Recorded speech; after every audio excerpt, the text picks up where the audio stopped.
Today, I will be showing you the development of self-concept through the influence of social agents, as demonstrated by the film Wreck-It Ralph, and based on the theories of Charles Cooley and George Herbert Mead. Now, the film begins by introducing the titular main character, Wreck-It Ralph.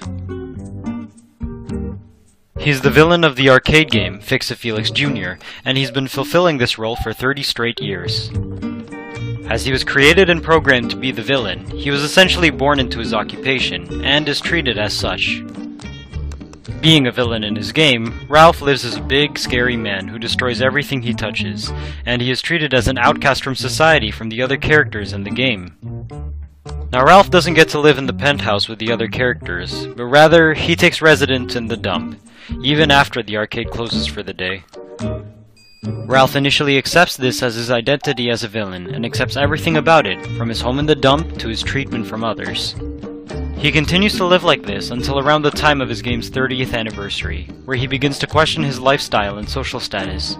He wonders why he isn't allowed to live in the penthouse after hours, and why he isn't praised like Felix, even though he's arguably an equally important character in his game. So, on the day of his game's 30th anniversary, Ralph ends up going to Bad-Anon, a support group consisting of villains from various different games, in order to speak about his troubles. It's at this part of the movie when Ralph reveals some very important information about his character. As he says to the other villains, "It becomes kind of hard to love your job when no one seems to like you for doing it." Ralph wants to be liked and accepted by others. His idea of self-worth is determined by the way that other people view him. The other villains respond by telling him that even though he's a bad guy, that doesn't necessarily make him a bad guy. This interaction is a very big change for Ralph. Unlike the other members of his game, the members of Bad-Anon are also villains, so Ralph now has an idea of how he looks like from the social perspective of other bad guys, and the social expectations that come with being a bad guy. The other villains tell Ralph that it's okay to be bad, but they also make it clear that he must be bad. This is cemented by the bad guy's affirmation, which they recite at the end of every session, and it goes like this: "I'm bad, and that's good. I will never be good, and that's not bad. There's no one I'd rather be than me."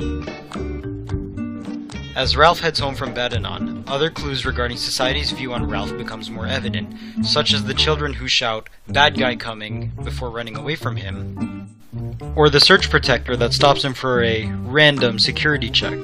Cooley believes that self-concept is developed subconsciously and is affected by the interactions and experiences you have with the rest of society. When he comes home, he discovers that his other game members are hosting a 30th anniversary party, and he wasn't invited. The others were reluctant to let him join, and when he did finally enter, his presence was only met with either fear or annoyance. And so, despite being an extremely important character in his game, Ralph is treated like some sort of outsider or freak. Ralph is told that Felix is highly respected because he has won a lot of medals by accomplishing things in his game. He is also told that bad guys don't win medals.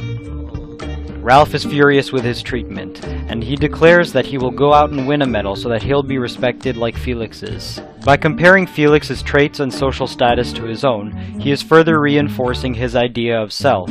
He asks what makes him different and unique, and what makes him better. Fast forward a bit, and Ralph finds an opportunity to win a medal by disguising as a hero from another game and winning in that game. As Ralph notices here, now that he is disguised as a hero, the Surge Protector sees him but no longer tries to stop him. Ralph ultimately wins his medal through questionable means, immediately followed by making a huge mistake in this new game, and ending up in a completely different game, Sugar Rush. Here, he meets Vanellope von Schweetz, a mysterious little girl who steals his medal in order to participate in the upcoming race. After trying and failing to get his medal back, Ralph discovers that she too is an outcast and is treated poorly because she is a glitch. As Ralph is able to empathize with Vanellope and vice versa, they eventually become friends and develop a close relationship with each other. This brings us to the topic of I-Self and Me-Self. Now that Ralph and Vanellope are close, Ralph is able to show off his more personal side and openly talk about his problems and his feelings. Together, the two of them form their own dyad of outcasts and help each other achieve their goals. This helps pave the way for Ralph's future development through the influence of somebody that he is personally close to. Ralph's destructive powers were previously only seen as a bad guy characteristic, and, outside of his role in the game, has only ever caused him problems. Vanellope, however, was amazed by Ralph's abilities and said that they would be useful for the task at hand.